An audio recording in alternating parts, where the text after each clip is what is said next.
Ukraine's percolating hatred of America. It's starting to dawn on them that we destroyed their country. By Matt Bivens, MD, December 10th, 2023. There's a haunting video out there of Ukrainian military conscripts being serenaded by a young woman. It takes place in a drab auditorium. The men, their heads newly shaven, sit in red faux velvet chairs, glum and bored, some looking at their cell phones, clearly wishing they were anywhere else. And for conscripts, they are old. Many appear to be in their 40s or 50s. We're coming up on the 2-year mark of this completely avoidable and utterly mismanaged disaster. The beautiful Ukrainian countryside is devastated. Enormous sums of money and the lives of hundreds of thousands of young soldiers have been squandered. Millions have fled Ukraine, including many of the young men. The old men, those too tied to their communities to go into hiding from the draft, are who's left to carry on the fight. And now we will waste their lives too. America provoked and fed this war. What I want to address today is the burden of guilt that the United States bears for this pointless tragedy.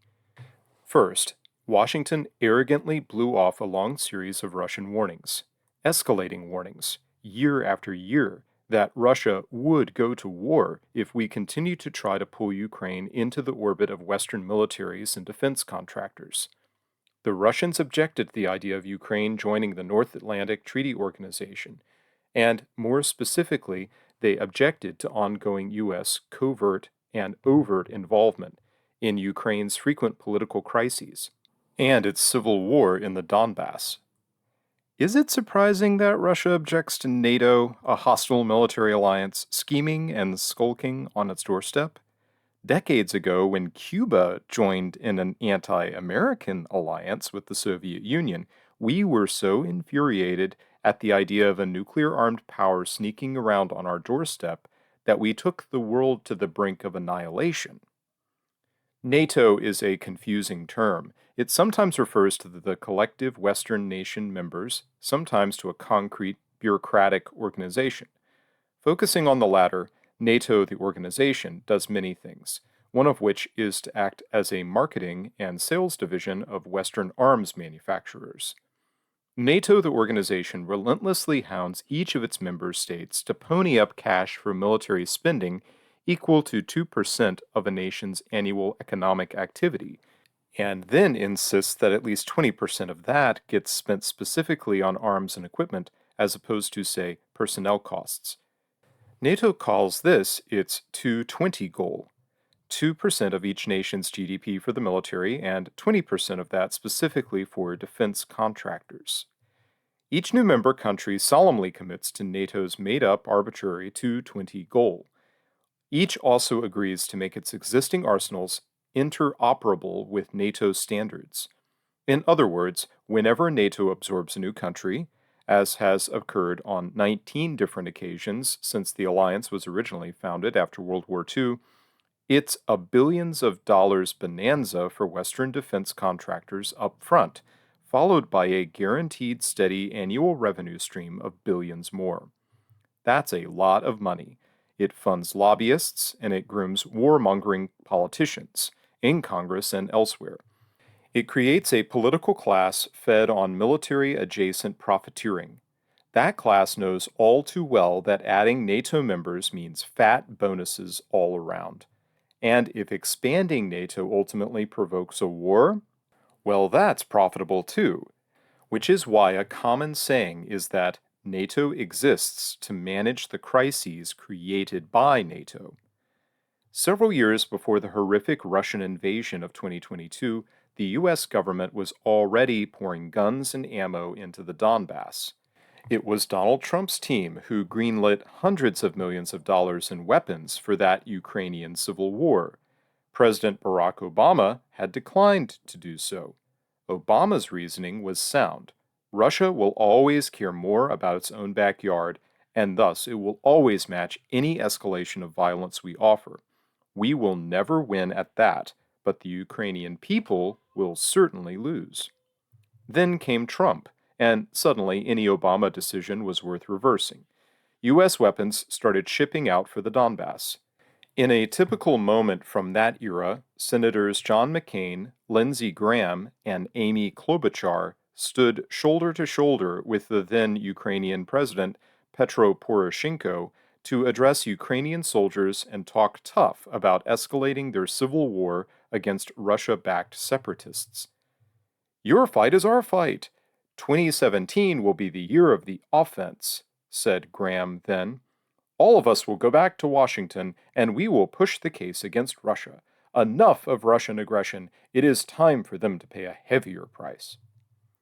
There was near zero U.S. public knowledge of our growing military entanglement with Ukraine until Trump's first impeachment trial, which, you may hazily remember, hinged on allegations that Trump used those weapon shipments as leverage to pressure the Ukrainians to dig up dirt about Hunter Biden's sketchy-looking $1 million per year job at a Ukrainian oil company. Amid all the gnashing of teeth and hyperventilating, then, about Trump's call to Vladimir Zelensky, our media political class hardly bothered to ask if it was smart to fuel a shooting war in Eastern Europe, to send U.S. bombs and bullets to be used for killing Russians and Ukrainians.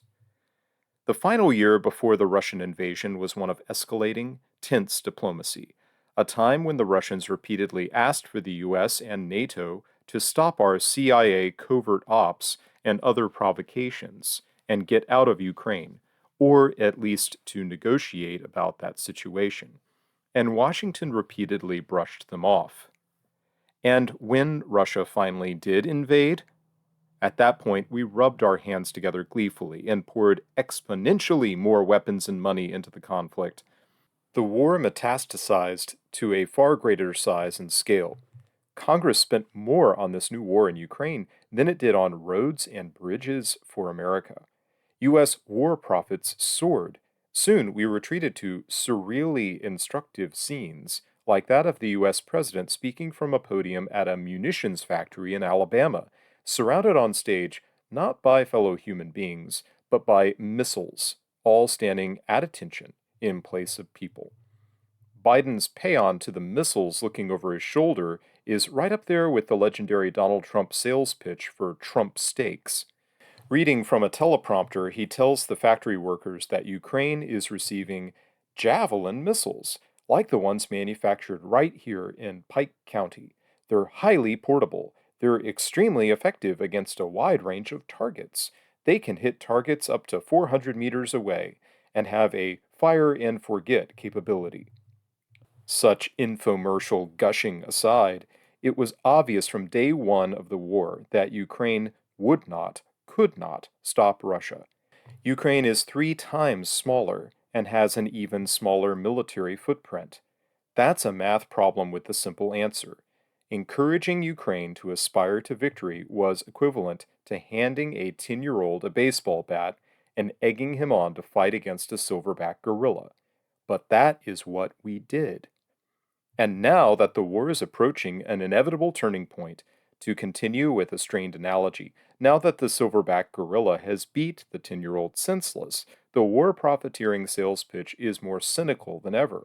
The White House can no longer convincingly claim it's helping Ukrainians when it demands another $60 billion for the war. So it's switched to claiming it's helping Arizonians and Pennsylvanians. They've also adopted the shrillest of scare tactics. President Joe Biden this week berating Congress for not supporting his latest request for billions more for Ukraine raised the specter that this disgusting new American weakness would lead to something that we don't seek and that we don't have today: American troops fighting Russian troops. In a classified briefing to Congresspeople, Biden's defense secretary echoed that, reportedly demanding that they vote more money for the Ukraine war effort, or "we'll send your uncles, cousins, and sons to fight Russia." We forced Ukraine to tear up a signed peace agreement. Which brings us to the second great damning charge against Washington. Mere days into the war, there was already a grave danger: the possible outbreak of peace. Such a development would have derailed the defense contractor gravy train. It would have also dashed the lunatic dreams of men like Raytheon board member turned Defense Secretary Lloyd Austin that we would use this moment, this wonderfully convenient Ukraine war, to weaken Russia. Russia had been startled by the assertive Western response to their invasion. They were clearly alarmed and almost immediately willing to negotiate. In fact, as the Kremlin spokesman Dmitry Peskov said on day 12 of the war, Day 12? Russia was ready to stop all military operations in a moment if Ukraine would meet their main demands, chief among them the same old plea to keep NATO out of Ukraine. In these first days of the war, President Zelensky was also motivated to end the fighting. 2 years before the invasion, he had run as a peace with Russia candidate. Ukrainians had applauded, and he won a landslide election in 2019, promising to end the civil war in the Donbass. But as soon as he tried to rein in his own supposedly pro-government fighters there, as a prelude to negotiations with the Russia-backed separatists, his own side mocked him for wanting to capitulate and even threatened to kill him. Remember, these were the same fighters so lavishly praised and funded by warmongering U.S. senators like McCain or Graham. There's an iconic video of Zelensky on a tour of the Donbass front lines where he gets into an angry argument with a low-level member of the neo-Nazi Azov battalion, who, rather than obey his orders, keeps changing the subject.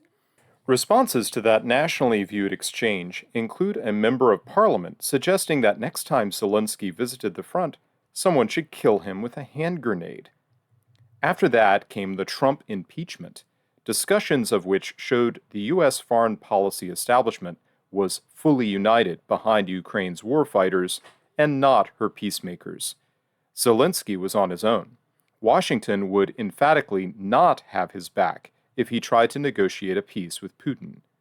With the peace process in Donbass thus effectively dead, the Kremlin soon launched an invasion to settle the matter itself and ran straight into a surprising wall of Western condemnation and resolve. Not even shrill Russian threats to use tactical nuclear weapons, if it came to that, seemed to impress anyone. The situation seemed beyond scary. In this context, Russian and Ukrainian negotiators met in Istanbul and very rapidly came to a peace agreement. It was set in writing, and both sides found it tentatively acceptable. Was the war about to be over? Was it to be a few weeks of fighting, a way of Russia making its point that it wanted NATO out, like we had wanted the Cuban Soviet missiles out, and forcing that Zelensky-promised reboot of negotiations over the Donbass? No. Washington's schemers leapt into action and actively sabotaged this promising peace agreement. That's right, Beltway insiders overruled the Russians and the Ukrainians and sent them both back to work on our war. I'll get into the details documenting this below. For now, let's just appreciate the hypocrisy of all our talk about Ukrainian agency and our pledge to take no decisions on Ukraine without Ukraine. This war served the needs of the military-industrial complex, and so it was way too important to have its fate decided by an Eastern European peasantry. If you were a supporter of providing arms and money to Ukraine because you felt sympathy for the people there, for their suffering, this was another moment when you were betrayed, when your trust was betrayed. Hundreds of thousands dead. It's the best money we've ever spent. That the White House stepped in to torpedo peace talks for its own ghoulish ends has been attested to now by everyone, from top Ukrainian officials and U.S. foreign policy scholars to a former German chancellor and a former Israeli prime minister. The Ukrainians did not agree to peace because they were allowed to. They first had to ask the Americans about everything they discussed, said former German Chancellor Gerhard Schroeder in an interview with the newspaper Berliner Zeitung. Schroeder participated in mediating the peace talks. He says, My impression is that nothing could happen because everything else was decided in Washington. Former Israeli Prime Minister Naftali Bennett also participated in the talks, and when asked about this, he agreed the West had sabotaged the process. Basically, yes, they blocked it, and I thought they were wrong. Russian President Vladimir Putin has echoed some of this. Over the summer, in a meeting with leaders of African nations, Putin held up a document he said had resulted from the March 2022 peace talks in Istanbul. This draft agreement was initialed by the head of the Kiev negotiating team. He put his signature there. Here it is, TASS quoted Putin as saying, while pointing to the signature. In fact, this was an open secret at the time. An April 2022 article in the Washington Post was pretty blunt about it. It was headlined, "NATO says Ukraine to decide on peace deal with Russia, within limits," by Marshall Binbaum and Missy Ryan, April 5, 2022. Got it? The literal headline of the Washington Post says, NATO says. Whatever NATO means in this context, it's going to limit what Ukraine gets to decide about any peace deals. Ukraine's Western backers have vowed to respect Kyiv's decisions in any settlement to end the war with Russia, the Post reported, but with larger issues of global security at stake, there are limits to how many compromises some in NATO will support to win the peace. Even a Ukrainian vow not to join NATO, a concession that Zelensky has floated publicly, could be a concern to some neighbors. That leads to an awkward reality.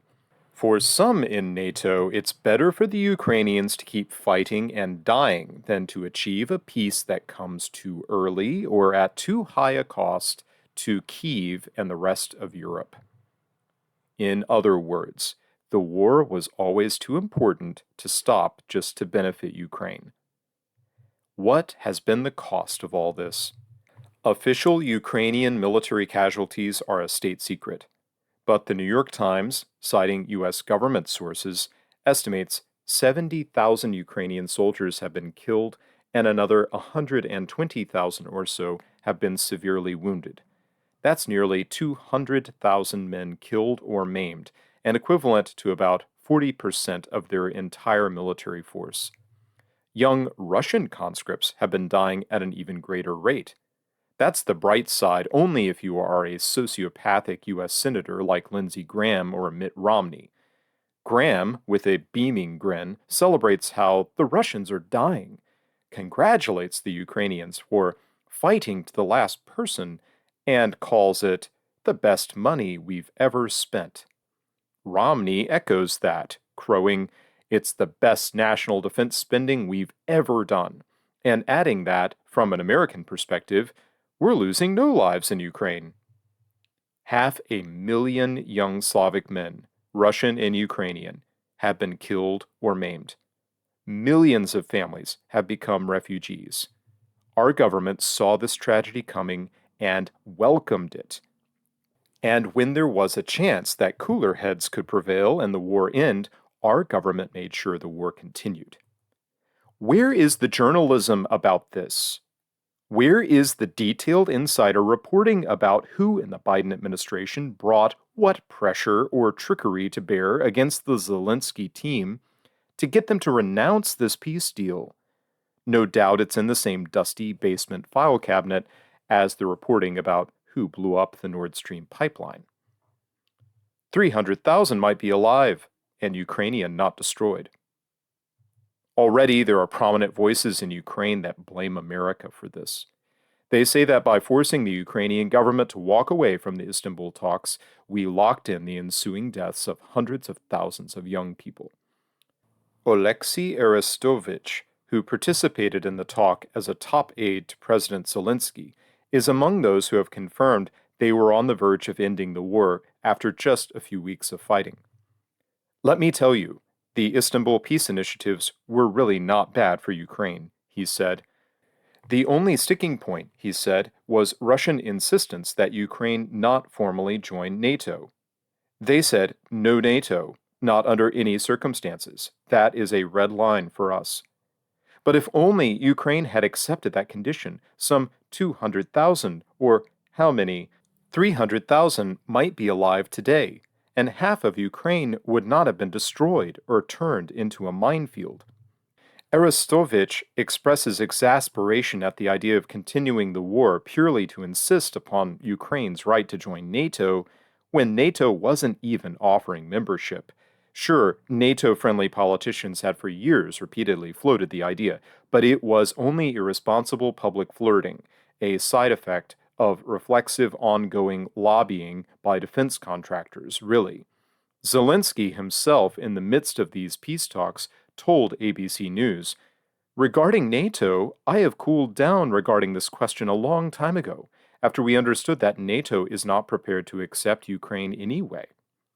Otherwise, Arestovich reports the Russians offered significant concessions to the Ukrainians, even expressing willingness to negotiate the future status of Crimea.